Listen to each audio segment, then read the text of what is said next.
হ্যাঁ, লড়াই কখনোই কঠিন নয়, হ্যাঁ, কারণ ভারতীয় জনতা পার্টি সংগঠন নির্ভর দল, হ্যাঁ, ব্যক্তি নির্ভর দল নয়। হ্যাঁ। এবং আমরা সারা বছর আমাদের সমস্ত বুথে, বিধানসভার 273টা বুথে আমরা কাজ করি, নিরন্তর কাজ করি। সেই নিরন্তর কাজ করার মাধ্যম দিয়ে সংগঠন আমাদের চাঙ্গা। এবং আপনারা দেখেছেন যে এখানে বিগত যে লোকসভা নির্বাচন হয়ে গেল, সেই লোকসভা নির্বাচনে আমাদের 54,000-এর লিড আছে। এবং মানুষ, কৃষ্ণনগরের মানুষ, তারা জাতীয়তাবাদী রাষ্ট্রবাদী মানুষ, তারা সবসময় ভারতীয় জনতা পার্টিকে তাদের আশীর্বাদ দিয়ে থাকেন। তা এক্ষেত্রে লড়াই কঠিন বলে আমি কখনোই মনে করছি না, এবং এই লড়াই আমরা জিতবই জিতবই জিতবই।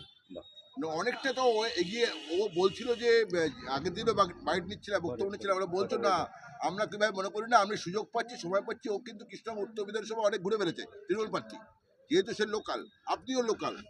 আমাদের যে সংগঠন, সেই সংগঠন 273টা বুথেই রয়েছে এবং সেই সংগঠন মজবুতভাবেই রয়েছে। আমাদের প্রত্যেকটা দেবতুল্য বুথের কার্যকর্তা, শক্তিকেন্দ্র প্রমুখ, মণ্ডল সভাপতি, মণ্ডলের যে কমিটি, তাতে যে আমাদের কার্যকর্তারা আছে, তারা নিরন্তর দেওয়াল লিখন, তারা সমস্ত রকম প্রচার, সেই সমস্ত কিছু চালিয়ে যাচ্ছে। সুতরাং এখানে লড়াই কঠিন বলে আমরা মনেই করছি না, কারণ মানুষ একদম ভারতীয় জনতা পার্টির সাথে আছে এবং থাকবে, এবং ভারতীয় জনতা পার্টিকে বিপুল ভোটে এখান থেকে পদ্মফুল তুলে মোদিজির হাতে আমরা দিতে পারবো, এই আশা আমরা রাখছি। মুকুল রায় যত ভোটে এগিয়েছিল তার থেকে কি অনেক বেশি বেটে আগাবে? অবশ্যই মুকুল রায় যে ভোটে পেয়েছিলেন, উনি 35,000 মতন ভোট পেয়েছিলেন, উনি জিতেছিলেন মার্জিনে। সেই ভোটের থেকে এবার ডবল মার্জিন হবে।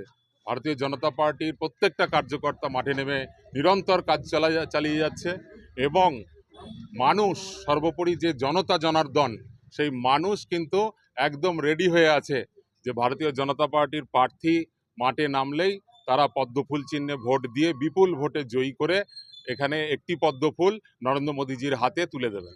কৃষ্ণনগর উত্তর বিধানসভায় বহু নাম ঘোরাফেরা করছিল, তার মধ্যে থেকে আপনার নামটাই আজকে দল প্রকাশ করেছে, কেমন লাগছে? এটা দলের প্রতি আমি চিরকৃতজ্ঞ। কেন্দ্রীয় নেতৃত্ব, স্বয়ং প্রধানমন্ত্রী নরেন্দ্র মোদীজি, স্বরাষ্ট্রমন্ত্রী সম্মানীয় অমিত শাহজি, এবং আমাদের যে কেন্দ্রীয় সভাপতি নীতিন নবীনজির কাছে আমি কৃতজ্ঞ, এবং আমাদের রাজ্য নেতৃত্ব, সম্মানীয় সভাপতি আমাদের শ্রমিক ভট্টাচার্য মহাশয়, আমাদের বিরোধী দলনেতা লড়াকু শুভেন্দু অধিকারী মহাশয়, তাদের সকলকে আমি ধন্যবাদ জানাই। ধন্যবাদ জানাই জেলা নেতৃত্বকে, ধন্যবাদ জানাই আমাদের প্রত্যেকটা 4টে মণ্ডলের সমস্ত কার্যকর্তাকে, সমস্ত মণ্ডল সভাপতি, মণ্ডলের পদাধিকারীদের, যারা আমাকে যোগ্য মনে করেছেন। যোগ্য মনে করার পরে আমাদের আমার নাম নির্বাচিত হয়েছে।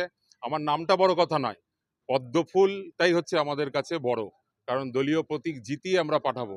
নামটা খুব একটা আপেক্ষিক জিনিস, কিন্তু আমাদের কাছে বিচারধারার মাধ্যম দিয়ে পদ্মফুলটাই আসল।